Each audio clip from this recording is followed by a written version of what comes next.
All right, here it is, guys. I finished it. It's working. It's printing. It's holding all my spools in here. If you guys can see that, I'm gonna give you guys a tour of the whole thing. This is a wonderful enclosure.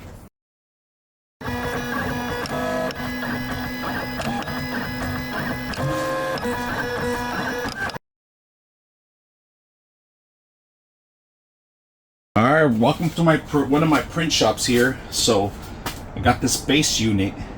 It was sent to me to review, but so far I love it because it's quiet.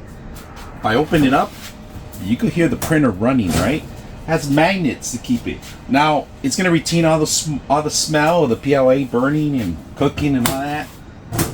But I like this thing. If you want, you could add wheels on the bottom of it so you can make it movable, even better too. Like that, it comes with plexiglass.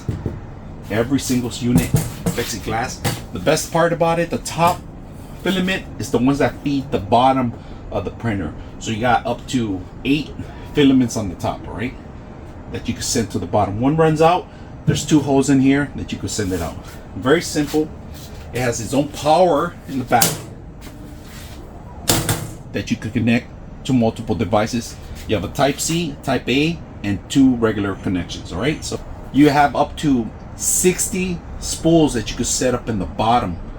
That's more than enough that some people need. So plus the 8 that I didn't count, so it'll be what, 68 on overall. So then you got plenty of space for your larger 5 kilogram spools that you want to set up if you have larger prints. All right, so